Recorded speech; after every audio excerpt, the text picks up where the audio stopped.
ذاك العظيم في علا من أبدع الكون سوى سبحان الله وبحمد الله ولا إله إلا الله.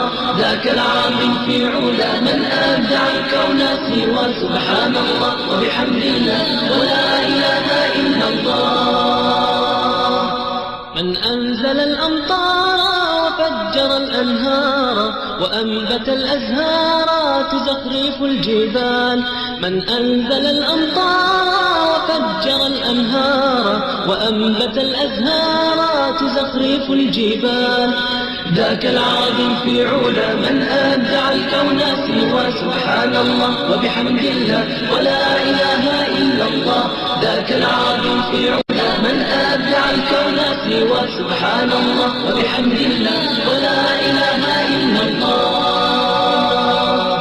من علم العصفور في الجو أن يطير ومن جلى الغدير ودفاق الشلال. من علم العصفور في الجو أن يطير ومن جلى الغدير ودفاق الشلال. ذاك العظيم في علا من أبدع الكون سوى سبحان الله وبحمد الله ولا إله إلا الله. ذاك العظيم في علا من أبدع الكون سوى سبحان الله وبحمد الله ولا إله إلا الله.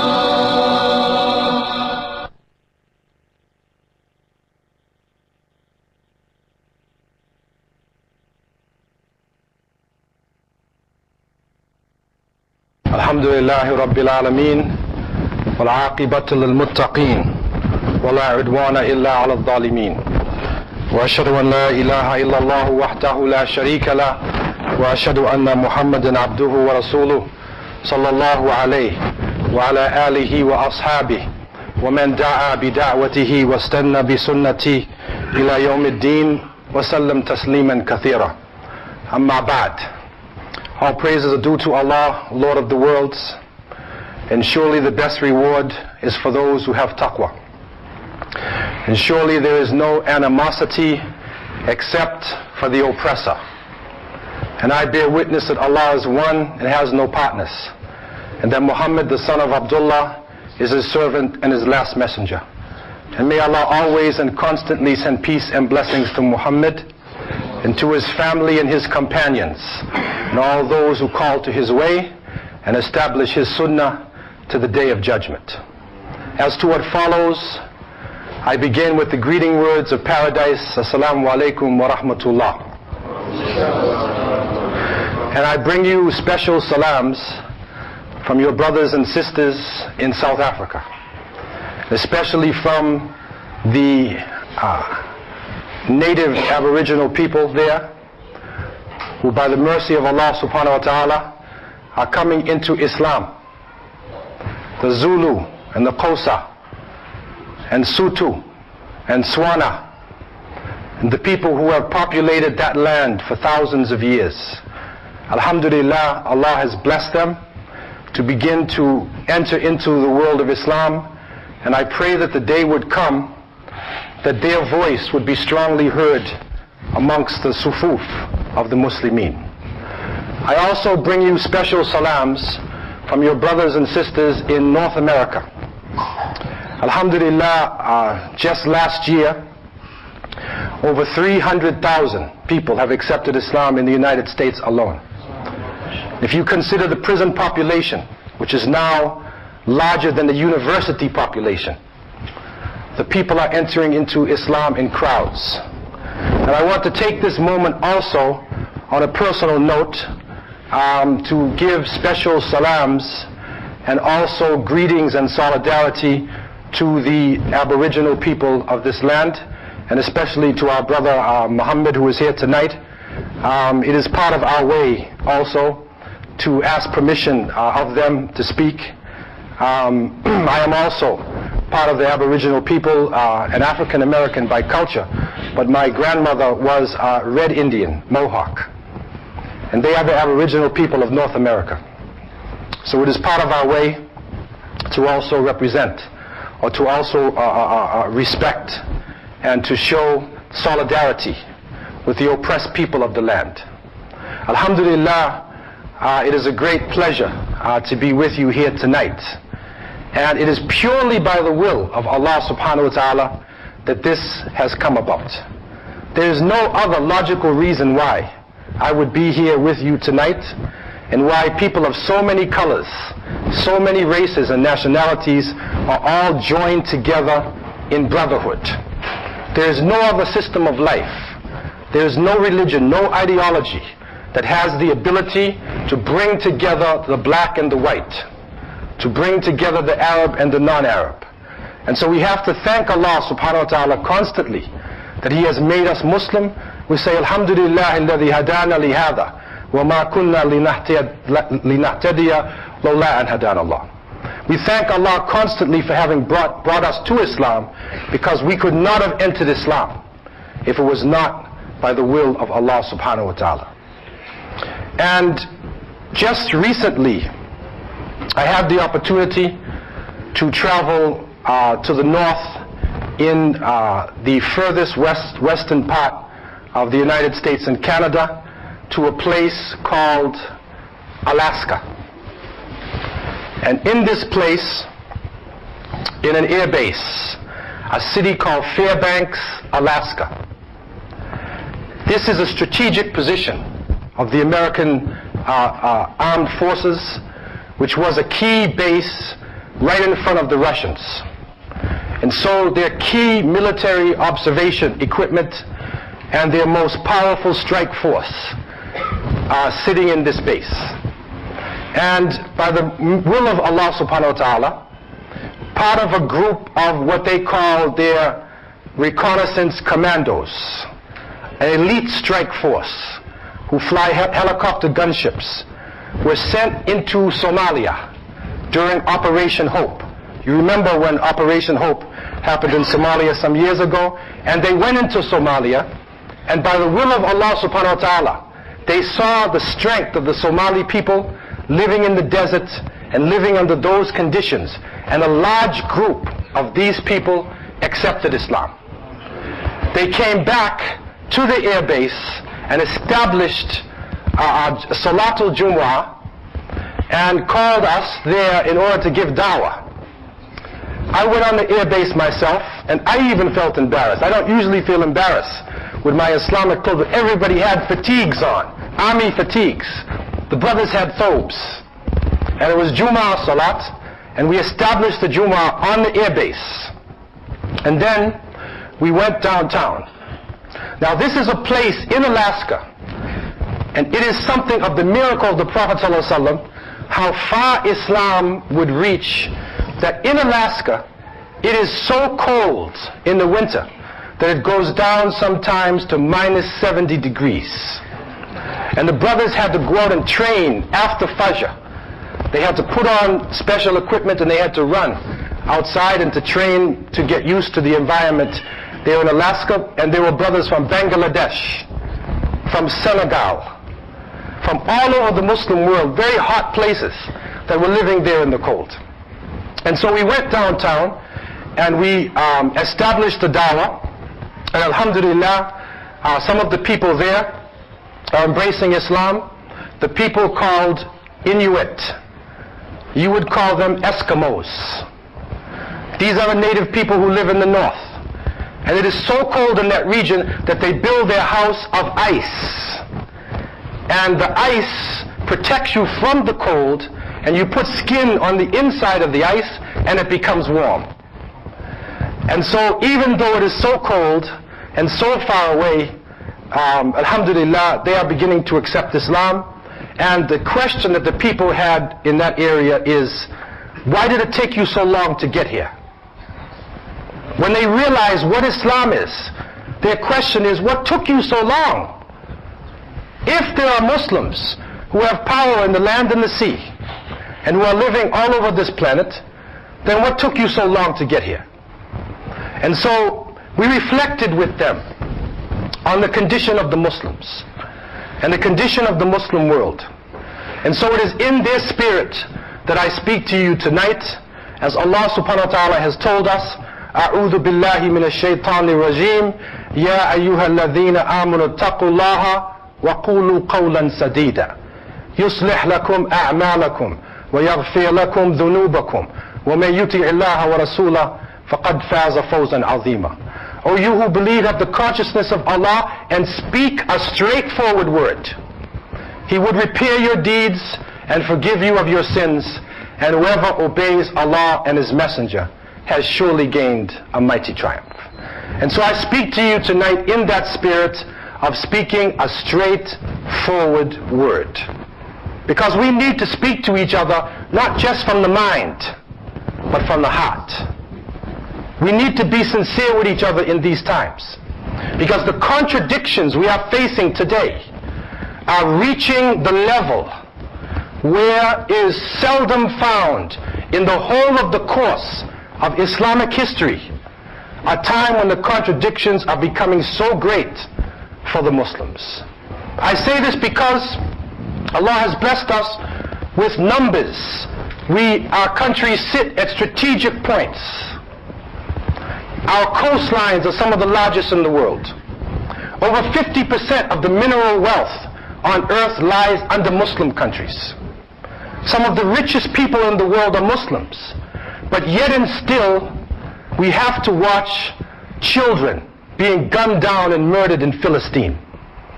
We have to continue to watch in Chechnya and now in Macedonia, the Muslims in Eastern Europe being shot down, standing up for their rights, but being killed. Where are the armies of Islam? If there are millions of Muslims capable of defending themselves, if there are billions of dollars that have been spent within the Muslim countries, then where are they? It's a contradiction. If there are countries where people are throwing food away, and across the border there are other people starving to death, then something is wrong. Something is missing in the body of Islam, and it is reaching a point of serious contradiction. And there have been few times in history when we have reached this point in contradiction. We look at the situation in Bosnia and what happened when the Serbians were raping Muslim women. It is said that they raped over 50,000 women. This is unprecedented in history. And in the time of the Khalifa al-Mu'tasim Billah, one of the great khulafa of the Abbasid period. And many people look down on the Abbasid, they say, well, that's not the khulafa al-Rashidin. But they had izzah in those times. They had izzah. They had power and self-respect. And it is reported that one woman was captured by the Christian forces. And she cried out, Wa Mu'tasima.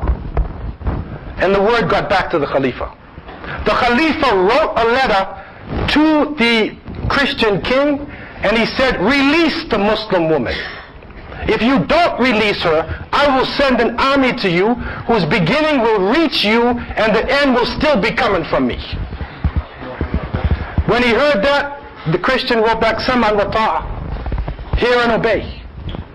And he sent her back to the Muslim lands with bodyguards, female bodyguards, to watch her on the way, to protect her till she got into Muslim lands. That is the izzah that Muslims had during that period, and that we now need to consider within ourselves. Because for a long time, we buried our head in the sand. We looked at the world events and we said, oh no, that's not us. We're Muslims. This can't affect us. We looked at the crises on the ground, drug addiction in our communities. No, we're Muslims, that can't affect us. Then we looked at AIDS, HIV spreading around. And we said, well, this is a disease of the homosexuals. It is. That's how it started probably. But now it's in our own community. But we denied it for a long time. And we thought to ourselves that because we have Kitabullah and the Sunnah of the Prophet ﷺ, that we cannot fall into this. But I remind myself and you of a hadith of the Prophet ﷺ found in Abu Dawood, where the Prophet ﷺ has said, Ummati hadihi ummatun marhuma laysa alayha adhabun fil akhirah عذابها في الدنيا الفتن والزلازل والقتل. Prophet, peace be upon him, said, this my nation is a nation that has mercy upon it. Its punishment is not in the next life. The punishment is in the dunya. Fitan, zalazal, qatl. Fitan, the plural of fitna, is a trial, is a test, is a temptation. It's a punishment. And sometimes in a fitna, one of the worst forms of fitna is a gray area. You're not sure which way you're going. You're not sure whether to go to the left or whether to go to the right. You can have a mass of Muslims, they can be inside of a masjid, and the leadership is fighting against each other. And so the masjid, although the people are great in number, they have no impact in society. It's a fitna. The second point is zalazul, earthquakes. The Prophet said we would be purified through earthquakes and natural catastrophes. And now look at what happened in Turkey. Look at other parts of the Muslim world and see what is going on. Allah subhanahu wa ta'ala has His sunnah, and He has purified us on many occasions. The last point is al-qatl. And now we see that we are being killed in large numbers. It is a serious contradiction. And it is growing so great, so much power, the numbers, but you're not doing nothing with it. We are at a crossroads. We're at a crossroads. We can go in a direction of light, or we can go into darkness. And Allah will punish us to get us out of this darkness. In 1258 of the Common Era, a climax reached because of the same type of contradictions. The Muslims had reached the point at that time, it was the golden age of Islam. And in the city of Baghdad, the Muslims had great ulama. They had enormous wealth. It was the most powerful nation on earth.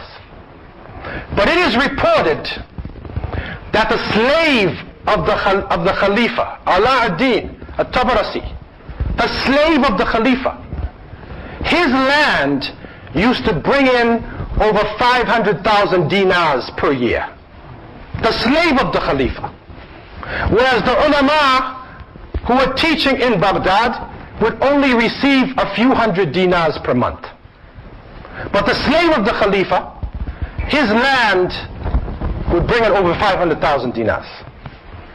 It is also reported that before Salatul Eid, the people had to wait for the Khalifa and his retinue to come in to sit down. You can't make Salatul Eid until the Khalifa comes in with all his slaves and his fanfare, and everybody must come in and sit down, then you make Salat. It is reported around the time of a great crisis, they didn't make Salatul Eid until midnight. You know you're supposed to pray fairly soon after Fajr. They didn't make Salat, the Khalifa's people didn't reach and sit down till midnight. Then they made Salatul Eid. There was no Hajj from Baghdad. No group to go to make the Hajj. The horsemen, the soldiers of Islam in Baghdad were only about 12,000. And then, by the will of Allah, a great change came about. In Southeast Asia, in Northeast Asia, in the deserts, a group of people, by the will of Allah, were changed and went into a form of what we would call in history almost group insanity. And the leader, who called himself Genghis Khan, he sent emissaries into the Muslim world. At that time, the Muslims were broken into states. The Khalifa was only sitting there symbolic. Each state governed itself. No unity. And so he sent in his bodyguards, or he sent in his emissaries, and they were disgraced and killed, and one was sent back. He sent in another group, and they were disgraced, their beards were cut off, they were disgraced, and they were sent back. He went to worship in his way of worship to his sun god. And he said, there can only be one sun, and there can only be one Khan. Only one. And so he burst out into the Muslim world with no mercy, moving through the lands of Islam and killing everything in sight. And the Mongols, al-Maghul, had no mercy on anybody who could not stand. If you could stand, then they would have mercy. They'd go around the other way. But if you can't stand against them, they would kill you, take your women slaves, and put your heads in a mountain. And they continued moving through. When they reached Baghdad, the forces of Islam, they said, no, this can never happen to us because we're Muslims. But they came in and they captured the Khalifa. And the astrologer of the Khan said, you can't let the blood of this man go on the ground. There's some kind of superstition. If his blood hits the ground, you're going to be cursed. So what did they do? They put him in a carpet and they rode their horses over him till he died. Wa'iyadu billah. The river Tigris and Euphrates ran red with blood. Then they took our books and they threw it in the river. And a lot of our tafsirs, a lot of our hadith, a lot of things were lost at that time. And the rivers were black with ink from our pens. And the disease that came from over 1 million people killed was reaching even Syria. Then they turned their face toward Egypt, and then they wanted to go to Mecca and Medina. But Allah subhanahu wa ta'ala raised up people coming out of Egypt, al-Mamluk, Sultan Babis, and they stood in the path of the Mongols and defeated them at Ain Jalut. Allah subhanahu wa ta'ala gave them victory. But it didn't stop there. This is how Islam goes. It didn't stop there. Then they gave dawah to the Mongols. And they became Muslims. And then later they became the champions of Islam. And they ruled Islam in many parts of Afghanistan and into India. Even great tafsirs, great works were done by them. And so Allah used one group to purify another group. The contradiction was so great, something had to be done, sunnatullah. And so we see ourselves in a similar position. And we need to consider the signs that are around us. We need to spend time reading into our sources. Not just reading the Quran for tilawah alone, but reading it for the meaning. As one of the great scholars of Islam in Morocco, Sidi Ahmed Zarruq, rahimahullah, who said, you want to be sincere to the Quran? Do 3 things. Tahseen tilawatihi, wa tadabbur ayatihi, wa itba' awamirihi. Beautify the recitation with tajweed. Reflect upon the ayah. Think about it. How does it apply to your life? And then follow the commandments. It is not enough just to read the book. We have to now live the book. Also, the signs of the Prophet ﷺ are there. And he has left for us a roadmap leading us into the signs of the last days and where we are standing now. It is reported today that the average American person, Christian, the average Christian in America believes that Jesus Christ is going to return in the next 20 years. The average Orthodox Jew, when they look toward Philistine and holding the West Bank and Gaza, They are holding onto that territory and maintaining it because they believe that a Messiah is coming. They believe a Messiah is coming. And they're holding on to it. They're looking at the signs of the last days. They make us watch TV. They produce the films for our children to watch. So our children are busy watching Aliens and watching Hollywood heroes. But they're looking at the situation on the ground. What is happening? It has reached the point where recently the Pope made a trip to Syria. You remember that? Where did the Pope go? They said he wanted to go along the journey of St. Paul to see where Paul went.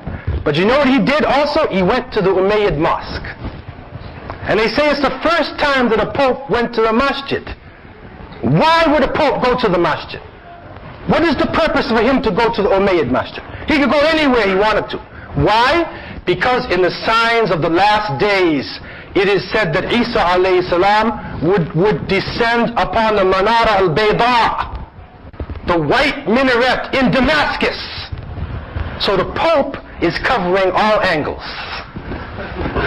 Even though he doesn't believe, he wants to be sure if that's where he's coming, I want to see what it looks like. So the Pope is studying. He's studying us, you see? He wants to know what we're about. But we ourselves are not putting in the time to know what Rasulullah ﷺ has left for us. Treasures of knowledge, gems of wisdom he has left for us in terms of the signs of the last days. And we should realize that the signs are many, and realize that in terms of the minor signs, that the Prophet ﷺ said even that the scholars say that the minor signs have been completed. And there are many signs that we are seeing in front of us now in the society. We see the disrespect of the young people for the older people. We see wine and intoxicants spread all over the land. We see lying, kadhib, intishar al-kadhib. Lying has become a profession. Turn on CNN, BBC, and then you will see professional liars who can take the truth and make it seem false. And they take what is false and they make it seem true. They distort things and have the ability to distort things. And so the Prophet, peace be upon him, did not speak from himself. He spoke from the revelation. And from amongst the signs that he said, and it's interesting, some of the minor signs. In one sign he said, لا تقوم الساعة حتى تؤكل فاكهة الشام بالمدينة. The last days would not come until the fruit of Syria is eaten in Medina. Now, when the Mufassirin looked at this, they said, well, how can fruit in Syria, how can you eat it in Medina? By the time it reaches Medina, it will go rotten. So they said, maybe it's dried fruit. They couldn't figure it out. And we read this hadith, and then we went to the store in Medina, and we saw oranges and apples from South America. Fruit from Syria, from all over the world, flying into Medina. Sadaqa Rasulullah sallallahu alaihi wasallam. He also said in a hadith that a Bedouin would talk into his riding whip. You know, the iqal. Because this iqal that Bedouins wear, it's not supposed to be a nice design on your head. Right? It's a riding whip. So how could the Bedouin talk into his riding whip? Then we saw one day, going down the street, we looked, and the Bedouin was talking into the walkie-talkie. You know, it has a piece that hangs like that. So the Prophet ﷺ, seeing this thing hanging there, maybe would not know what it is. He's talking into it. And so the Prophet, peace be upon him, also said, إِنَّ مِنْ أَشْرَاطِ السَّاعَةِ إِذَا كَانَتْ التَّحِيَّةُ عَلَى الْمَعْرِفَةِ. That people would give their salams to each other عَلَى الْمَعْرِفَةِ, because they know them. Not because it's another Muslim. And you see it sometimes in Salatul Eid. The people are out, thousands of people, and somebody says, Salaam alaikum. He looks at another person, he goes to the next one. Salaam alaikum. He only gives salams to his cousin, or to somebody who looks like him. But the salam is supposed to be for all Muslims, regardless of color, regardless of nationality. It is for all of us to respect and to love each other as brothers, and even closer than our own families. The Prophet, peace be upon him, also spoke about Maut al-Faj'ah. He said that a type of death would come, sudden death. And the people would be dropping dead. And now we see heart attack coming amongst us. People dying of heart attack from the foods that we're eating, from the chemicals that we're putting into our bodies. And the Prophet, peace be upon him, did not speak from himself. In another hadith, the Prophet ﷺ said, إِنَّ بَيْنَ يَدَيَ السَّاعَةِ تَسْلِيمَ الْخَاصَةِ وَفَشْوَ التِّجَارَةِ حَتَّى تُعِينَ الْمَرْأَةَ زَوْجَهَا عَلَى التِّجَارَةِ وَقَتْلِ الْأَرْحَامِ وَشَهَادَةِ الزُّورِ وَكِتْمَانِ شَهَادَةِ الْحَقِّ وَظُهُورِ الْقَلَمِ. This is in the Musnad of Imam Ahmed. The Prophet, peace be upon him, said, verily, amongst the signs of the last hour would be the special salams and widespread business, until even a woman would help her husband with his business. And then cutting family relationships. People cutting family relationships. They don't want to see their father anymore. They don't want to see their mother anymore. And also false witness. And also hiding the true witness, and the widespread appearance of the pen, وَظُهُورِ الْقَلَمِ. And now we see this even more than any time with the computers and the printers going and things, writing and writing all over the place. Some people have so much writing in their office, piles of paper, and books are all over the place. Muslims have more books than they ever had before, but they don't have the practice of the people who had no books. And so we need to look into ourselves. And as Allah tells us, إِنَّ اللَّهَ لَا يُغَيِّرُ مَا بِقَوْمٍ حَتَّى يُغَيِّرُوا مَا بِأَنفُسِهِمْ. Allah will not change the condition of a people until they change that which is in themselves. We have too much arrogance and takabbur. Some people feel that they are high and mighty because of their family. Some because of their nationality. Some because of their language. Too much arrogance and pride. If it was blood alone, and we always respect the family of the Prophet, but if it was blood alone, then what happened in the case of Noah, of the Prophet Noah alayhi salam? What happened to his son? What happened to the wife of Lut alayhi salam? What happened to Father Ibrahim alayhi salam? And Abu Lahab was Hashimi. He was Hashimi in his blood.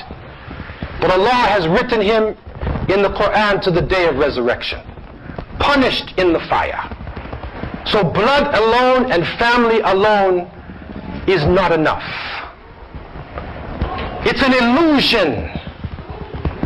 It's a delusion which is being spread around amongst us in these final times. And the shaitan has become so sophisticated that the attack upon us is not necessarily in many parts of the world a physical attack and a hot war, but the attack can also be a cultural war.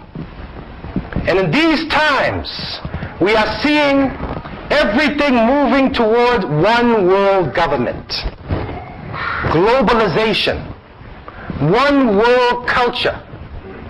And we see it now in clothing. We see it in food. And I never understood this until last year I went to Mecca. And I used to live in Medina for many years and got to know the people of Medina, and especially the young people in Medina. And we went to Mecca and we made the salat in the haram, and afterwards we went outside to a new building, Bin Dawood, and we went inside the building, and there were people there Bedouins and people from the Gulf area in their niqabs and in their clothing, and they were waiting for Mecca Lotto. The Mecca lottery. They're waiting for the lucky number to come around. And you put your lucky number next to the Kaaba. And then when it's time to eat, where do they eat at? McDonald's.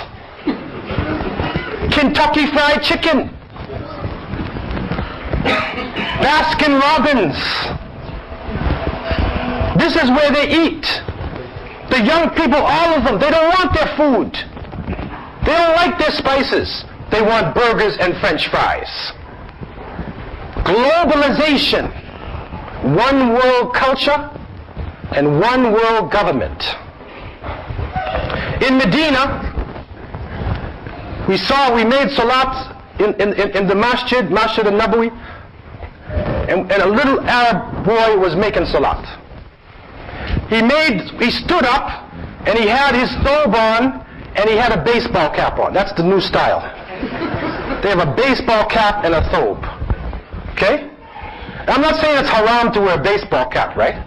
But it was strange to me to see him in this baseball cap and a thobe, because a baseball cap means something to a person from America, right?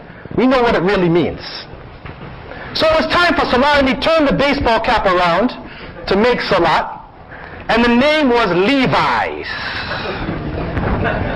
Levi's is Levi, a Jewish tribe, a family of the Yahud in New York City who made millions of dollars making pants. So now he's got Yahudi on the top, and then the rest of him is Arabi, is from here down. And so they attack you right through the nausea, right through your head, using that tube in the television, sending the message straight into the control part of the brain. And so this is happening to the young generation, so they feel more comfortable in the Western clothes than in their own Islamic clothes. One world culture, moving towards one government. It is not yet the Dajjal because he's a person, but it is Dajjalic type of culture, making you hate yourself. You're living in a false paradise. And when the Dajjal would come, wal-iyadhu billah, he will have something that seems like a Jannah, and he has another one that seems like a fire. That's his test. And so you look at the discotheque, the lights are flashing, and everybody's smiling, and the Olympics are here. And then on the other side they say, look at Soma Ramadan, they can't eat. And this happened to us in Cape Town, in South Africa. They had one of the largest events was happening on the Millennium. And the Millennium night was falling in Ramadan. You remember that? On the odd nights in Ramadan. Last 10 days. Fitna. And they were targeting Muslims in our city. It is so bad in our city because there's 120 masjids in the city. And the movement has potential to grow. They build the discotheque, it looks like Masjid al-Aqsa. And they have 7 levels of dancing called rave. 7 levels, like 7 heavens. And they even have a special place inside the discotheque for some Muslims who are maybe hypocrites or whatever, but if you're hungry, you can eat halal food. They have halal food in the discotheque. You see? Who is that to catch? The Muslim youth. It's to catch the Muslim youth because they are preparing for the last days. They see it coming. They see Armageddon, a major war. And if our young men are like little girls with rings in their ears and ponytails, and they're not sure if they're male or female, how are they going to stand up against the enemies of Allah subhanahu wa ta'ala? How are they going to do that? So they are attacking the youth, sending them messages to take them off the path. But we need to consider this. We need to look into our communities and to provide alternatives for the youth. Teach the young men how to be Muslim men. Let them play sports. Let them learn martial arts. Take them out into the woods. Let them get up in the cold and make fajr.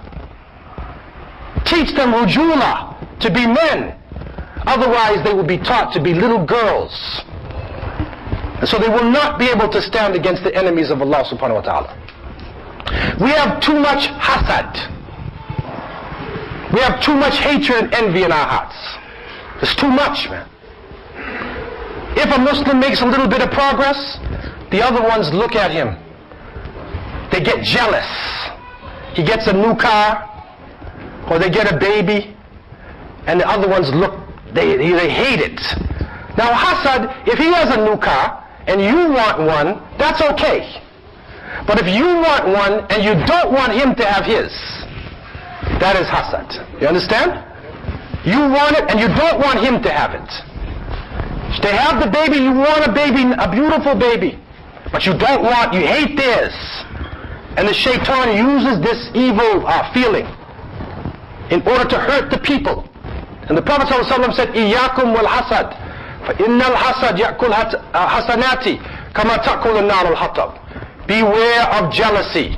It eats up your good deeds like a fire eats up firewood.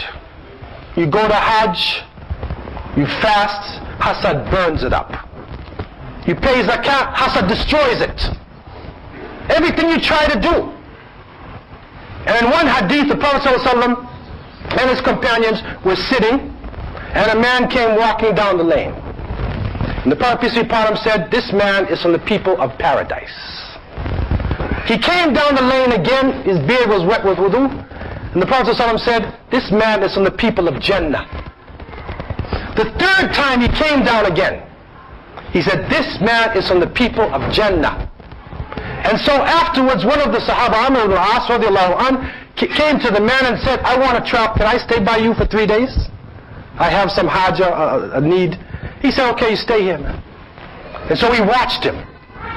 He watched him daily, he watched him at night. After the third day, he said, I have to tell you the truth. I don't have this haja. I don't have the need, but you, the Prophet said, you will be of the people of paradise. What is it that you do? You didn't even get up and make tahajjud. What do you do, man? And so he said, oh yeah, and then Umar said, I saw you, as you turned over, you said, Allahu Akbar, Allahu Akbar. That's all I saw. The man said, I'm just like you. I fast like you.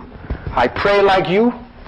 But I don't have any jealousy in my heart for the Muslims. I don't hate anybody, man. I don't hate anybody. And I have no desire for the property of other believers. I have no, his heart was clean. Inside, this is a key issue that we need to look at in these coming times, the internal Muslim, to reanalyze our relationship with each other, reanalyze our relationship with our community, close ranks. If there is a Muslim who is 90% similar to you, 10% different, why do we look at the 10%? We spend most of our time looking at the 10% instead of uniting with the 90%. If he's different, make dua for him. Give him nasiha, give him advice, and make dua for him. But don't bring him down, man. Don't attack him. We have too many enemies. It is a slick deceiver that the shaitan, wal-iyadu billah, is using deception on us. Using deception. We look at taqwa every time when the khatib gives the Jumu'ah khutbah, he talks about taqwa. Al-khawf wal-raja'. Fear and hope.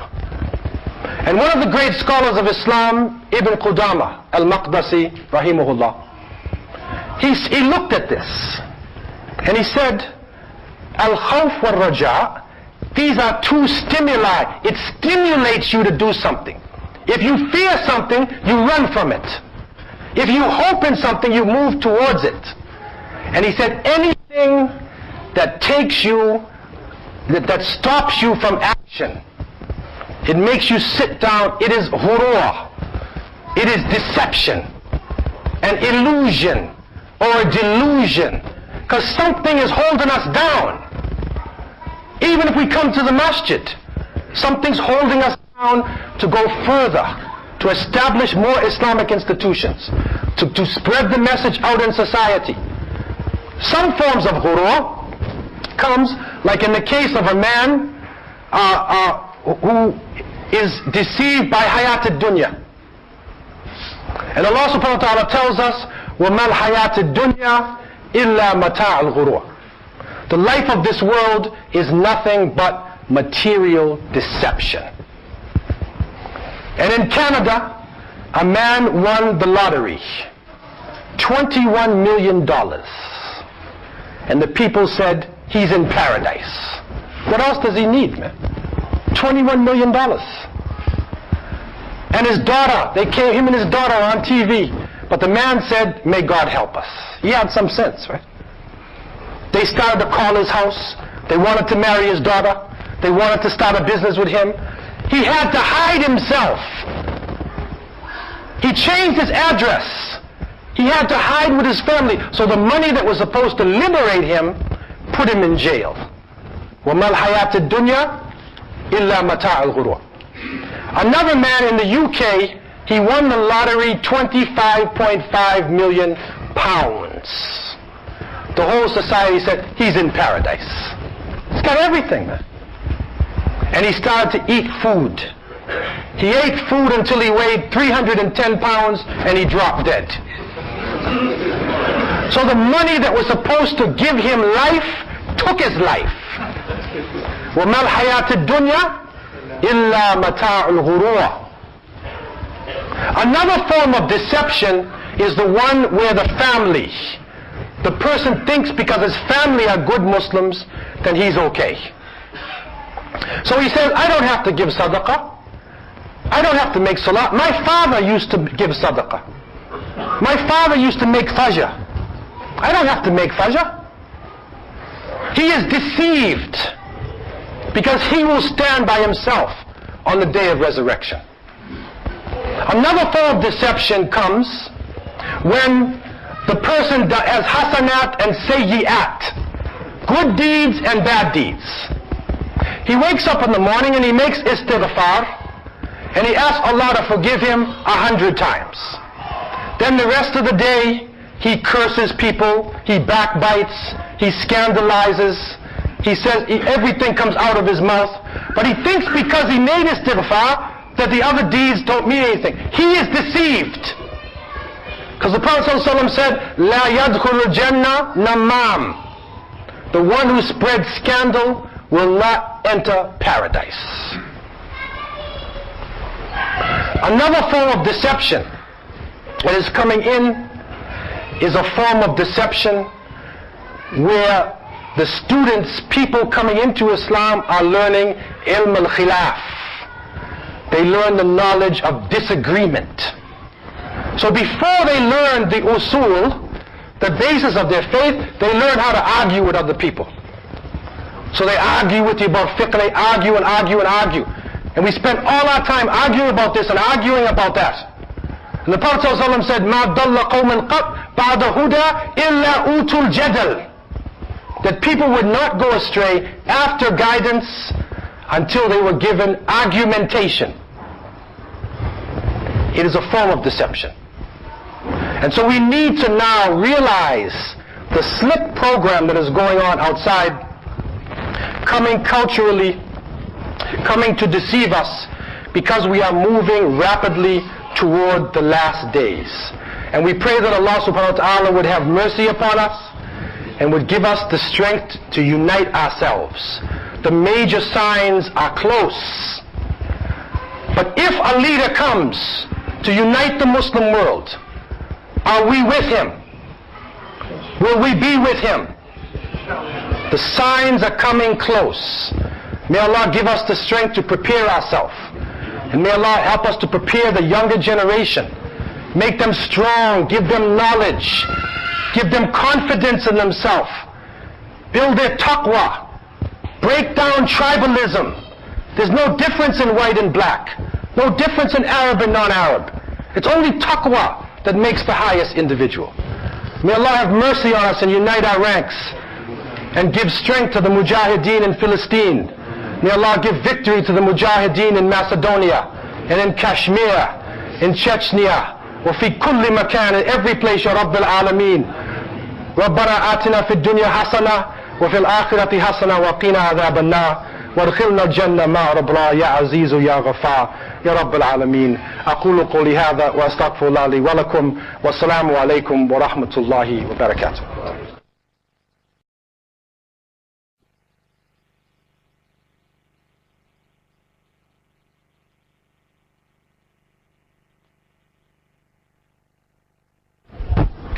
Bismillah ar-Rahman ar-Rahim wa bihi nasta'in wa ba'd. The floor is open. If anybody has any questions, you can just raise your hand. Anybody has any questions? The floor is open. Yes, brother. Now. Recently we see on the TV Muslim brothers committing suicide. Is that really martyrdom? Your opinion?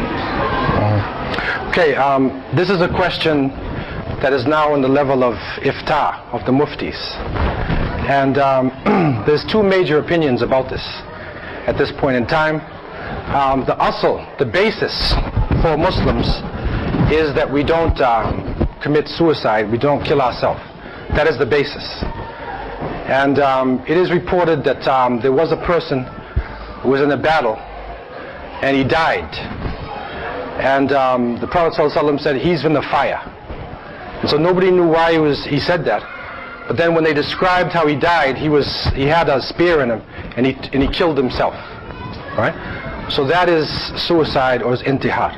So some of the scholars are taking that position, that there's no possible way. Other scholars in Philistine and other places have taken the position that in this case it's not suicide, because the person doesn't intend to kill themselves, and it's like jumping in battle. Like some people would jump into battle and they would fight, and then they knew they were going to die, but their intention is not to kill themselves. So as long as they're not killing non-combatants, you're not supposed to kill people who are not fighting. But in the case of Palestine, it has become darura. It has become necessity. وَالضُّرُورَاتُ تُبِيحَ الْمَحْظُورَاتِ. And necessity makes permissible what is not normally permissible. So because of this, the scholars there have said that the intention is totally different, and this is a special situation, and they have permitted this thing. But that is the job of, I'm not a mufti, that's the job of the mufti, and they have made this decision there, and they've decided that it is permissible. Allahu A'lam. Allah knows best. We only ask Allah to accept, a person, whatever a person's intention is. May Allah accept their intentions, man. May Allah accept their intentions.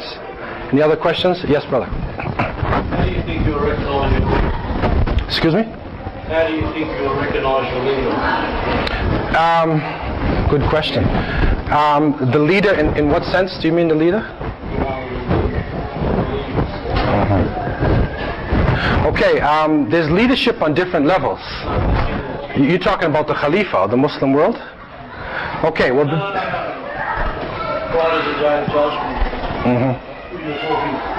Okay, there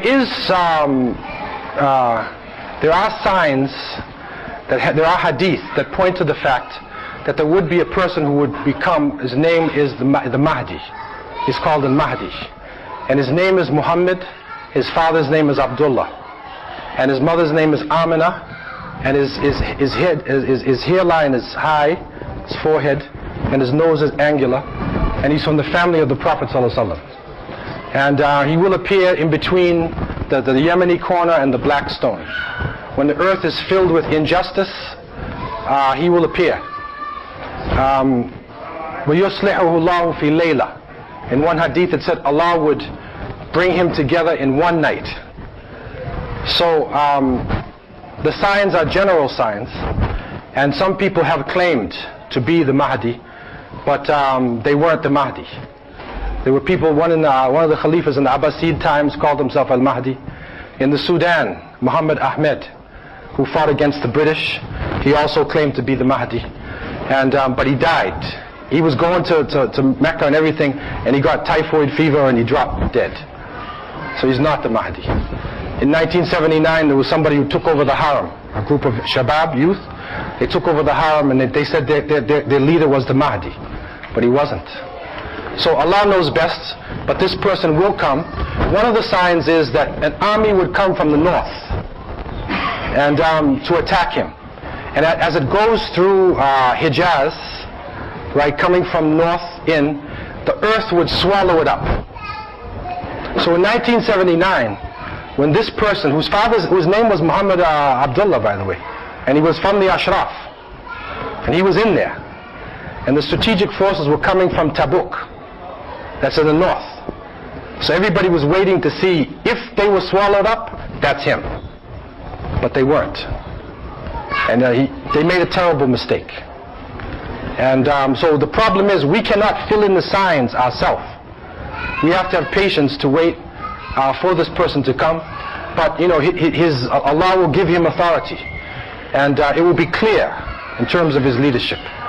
We always got to look for his piety, his practice of Islam, and then these signs. There's a number of hadiths where you can see the details about him. Okay, but inshallah he will lead an army then from Mecca north through Medina, and then up into Philistine area and Blad al-Sham, up into there. So this is how the signs basically lead into it. Allahu Alam. Many people have claimed Mahdi. We used to have one every 2 months in New York City. Everybody claimed it, man. Mujaddids and Mahdis and all kinds of people, man. He's there. But no. Any other questions anybody has? Yes, brother. We love you in Allah. Allah yabarak fik. It's a comment, just for accuracy purposes. Actually, the hadith that we mentioned about the Sahabi who Prophet ﷺ has confirmed 3 times that he's going to Jannah. The Sahabi who was involved was Abdullah ibn Amr ibn al-As. He was not Amr ibn al-As. Okay, shukran. Jazakallah. Jazakallah khair. The other thing is that on Mu'tasim, when that lady asked for his help and he threatened that the enemy, actually they did not release the woman. He had to go and fight for her, and he opened Amuriya, which is a town in the Anatolia. Okay. He opened it, he conquered the Amuriya for that lady. Actually there was a big fight in Amuriya. And the other thing is that there is a hadith sahih from Prophet ﷺ about the children and the non-combatants. Actually Sahaba had asked Prophet ﷺ, they said, in our battles we go to the battle and under our forces and with our weapons there will be sometimes women and children of the people that we are attacking die. What is our position in this? He said in an open way, he said أطفال المشركين منهم, that is in battle time. When there is kids and women, they are considered as part of the mushrikeen. The same thing, because in the battle time, you cannot make this, and Prophet ﷺ knew this very well, and anybody who has fought a battle knows that very well. In the battle time, you cannot just stop from shooting because there is a kid or something, because actually the mushriks are shooting you all. So you fight as they fight. And that's the way that you can defend your people, your kids and your children, if you done as they do. But if you don't do like they do, you will lose the battle. And that's why Prophet ﷺ said in an open way, explicit way, that the children of the mushriks are part of them in the battle. Yeah. Jazakallah khair. What I'm saying though is that the intention is not to kill them. The intention should not be to kill them. If it happens, it happens. But there are different, sayings when he sent out the Sahaba to battle, that the intention is not to kill them, but if it happens, it does happen. Any other verbal questions or comments anybody has? Yes. Go ahead. Yes, brother. Alaikum salam. As you know, brother, we can travel with the Jewish everywhere.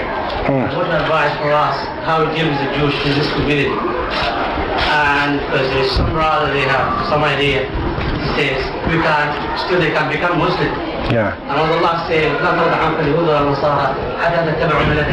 what we can say for some brother, says the Jews is our brother, we can talk to them, blah, blah, blah.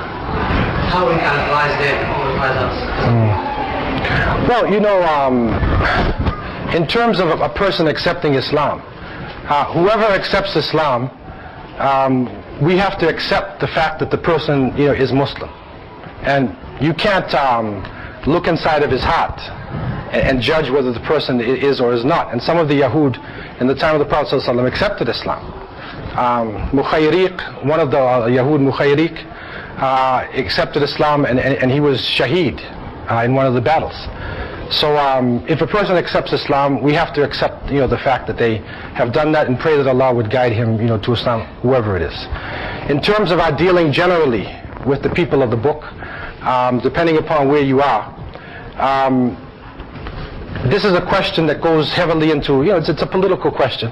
But in terms of our dealing, we can deal directly with the people of the book, and there's a difference between somebody who is from the Bani Israel or from the Jews, and a Zionist. You have to separate sometimes Zionism from the religion itself. Sometimes it's difficult to do that, today especially, because of how widespread the power that it has over their minds. However, technically speaking, there is a difference. Because in Zionism, the people who developed Zionism are not actually religious people at all. Okay, so you know, theoretically, we still do separate Zionism from the people of the book. You know, so each person has to be dealt with on their own merit. At the same time, we're not naive and foolish, right? We still have to tie our camels in a sense. But in order to do dawah, you have to be able to go out and talk to people, man. We have to face the public. We can't hide inside of our corners anymore. We have to come out in the open. And if there are some people out in the public, you know, who we don't like, or who are different than us, still it should not stop us from spreading the word of Allah subhanahu wa ta'ala, and then openly, you know, coming out with our Islam.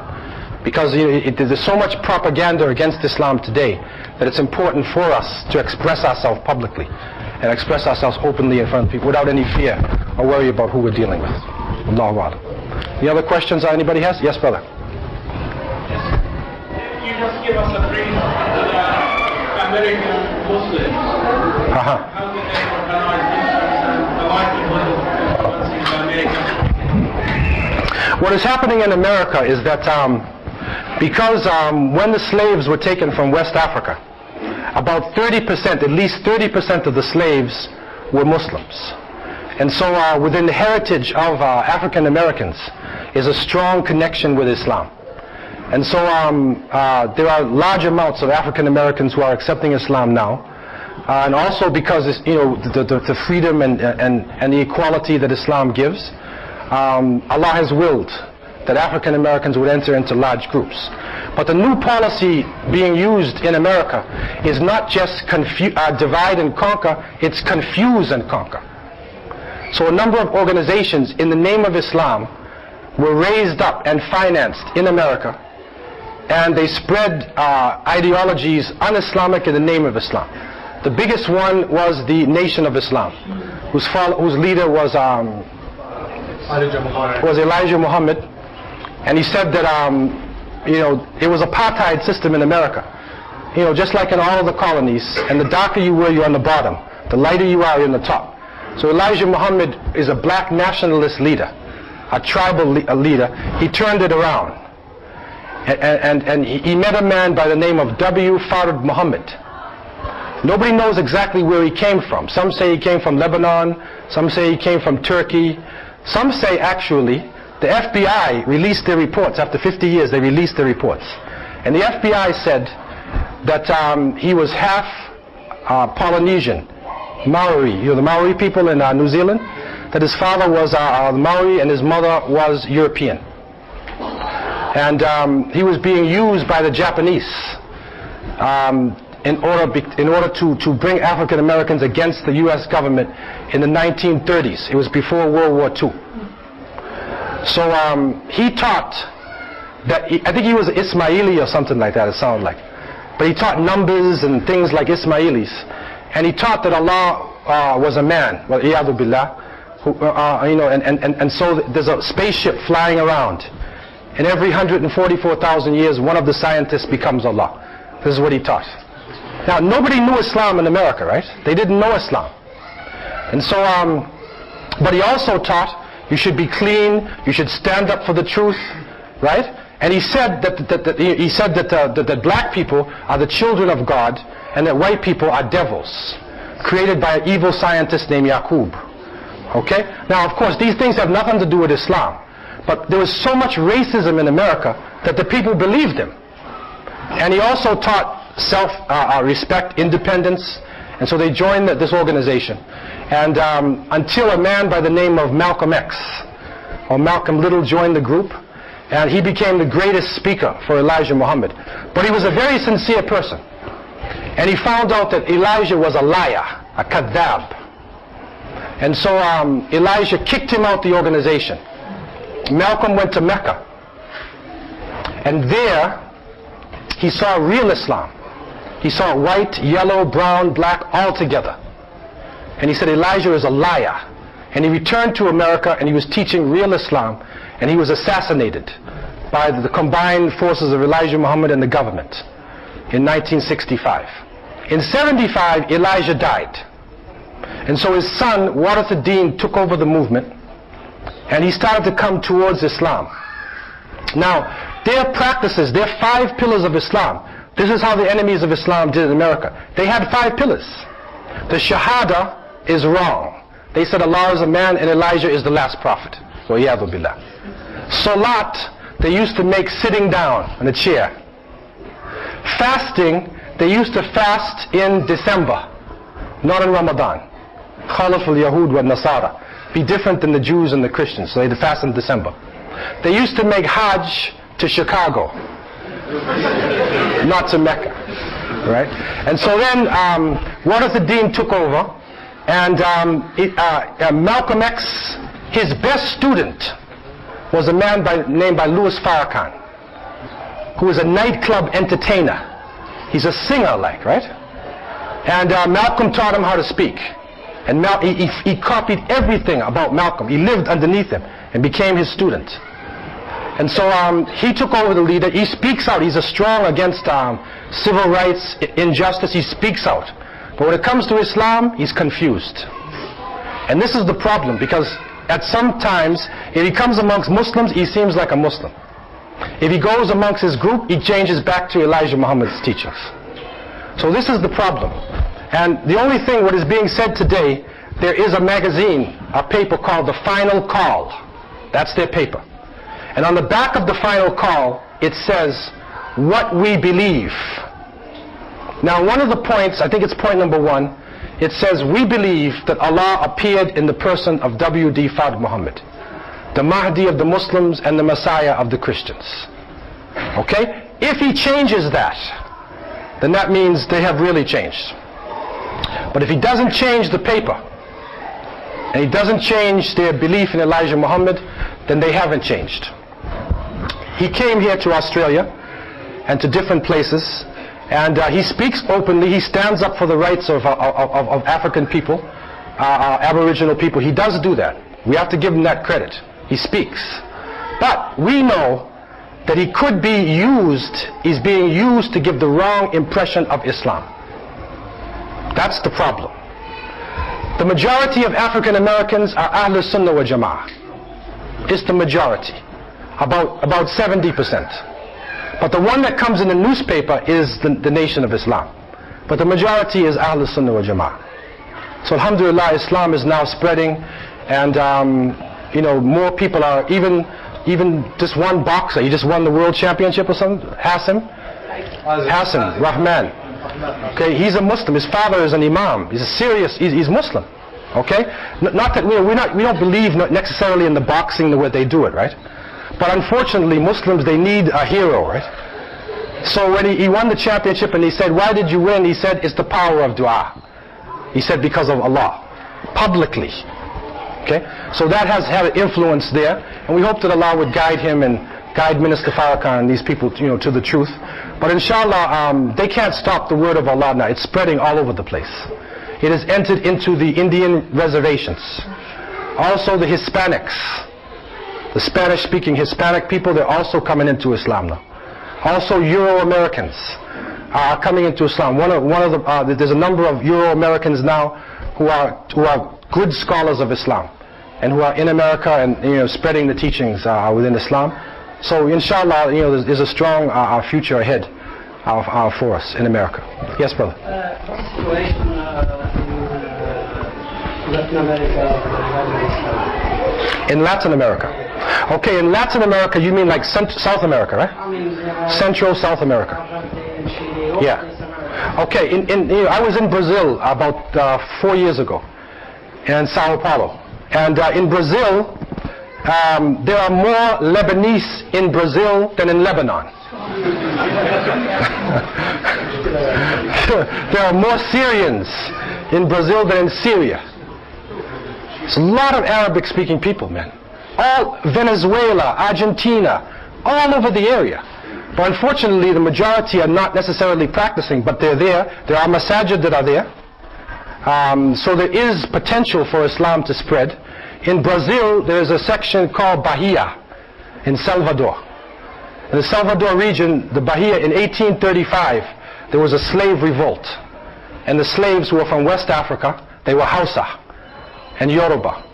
And so the slaves revolted, and they were so powerful that the Portuguese sent them back to West Africa, or some of them. Just let them go back. And so the descendants, the children of these revolutionaries are now coming into Islam in large numbers in Salvador. So in Guyana, in British Guyana, in Suriname, Dutch Guyana, there's a lot of Muslims. There's a revival of Islam. There's a lot of Muslims there. In Venezuela, Caracas, there's 100,000 Arabs in Caracas. Big masjids, there's communities, everything is there. But more dawah efforts need to be made to take it to the people. This is really the problem in many countries. We haven't given the dawah properly to the masses of the people. This is really what we face everywhere now. How to give the dawah to the people. It's critical. Allahu Alam. Any other questions anybody has? Yes, brother. You mentioned heading to globalization. You have the internet and other resources. Do you have trustable resource just to argue by the name of Islam to say don't read this magazine or don't trust that book? Do we have resources? Have that resource on the internet?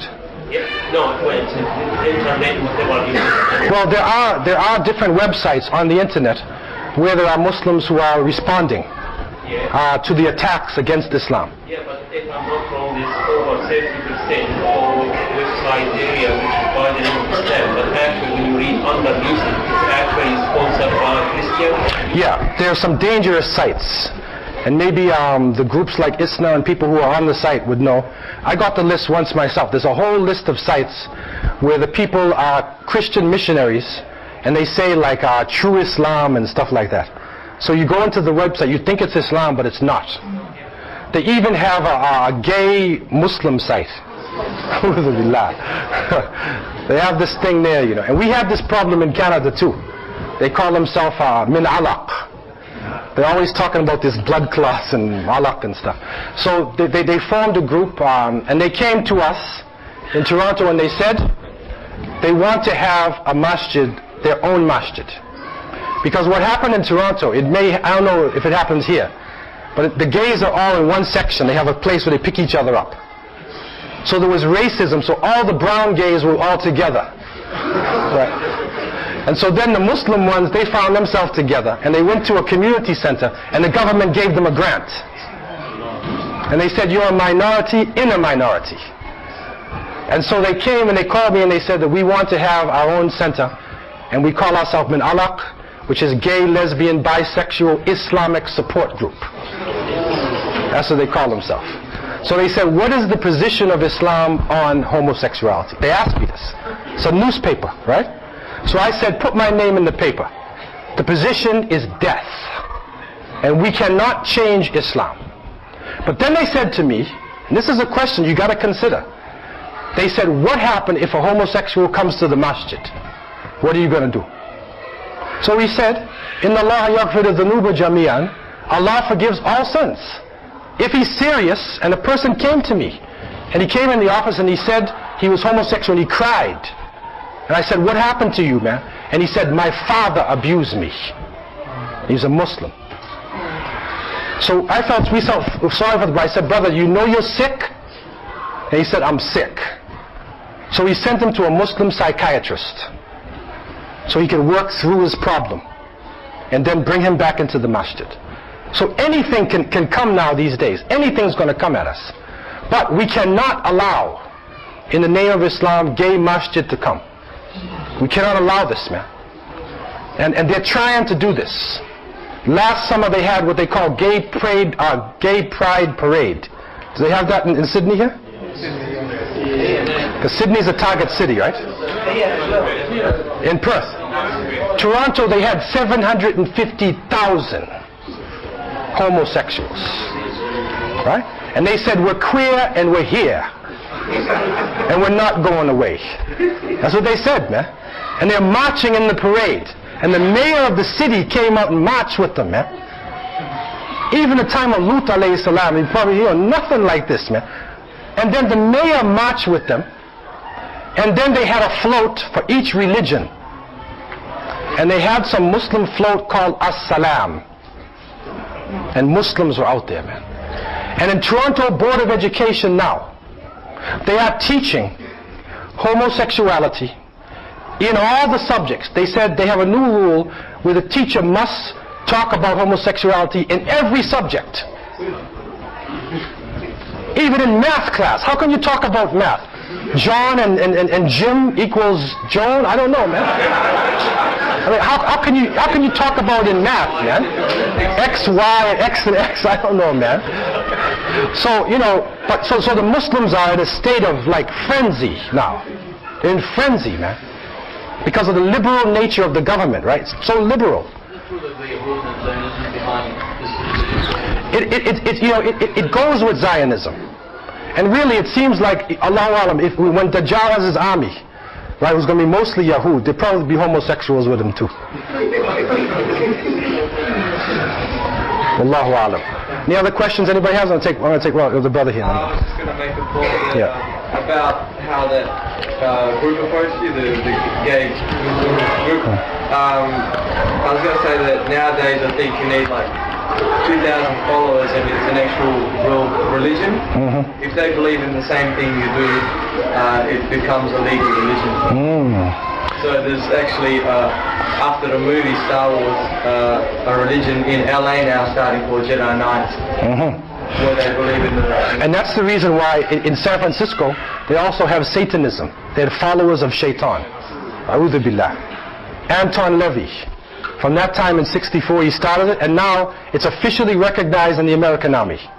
If you're a Satanist, you sign the thing, and if you die, they bring a priest of the Church of Satan. Wal-iyadhu billah. So it's reached that stage and that level in terms of the situation. And we ask Allah to protect us from this, and we ask Allah to unite our hearts and give us the strength to take this message out to every house, inshallah, in this country. أقول قولي هذا واستغفر الله لي ولكم سبحانك اللهم وبحمدك نشهد أن لا إله إلا أنت نستغفرك ونتوب إليك والسلام عليكم ورحمة الله وبركاته.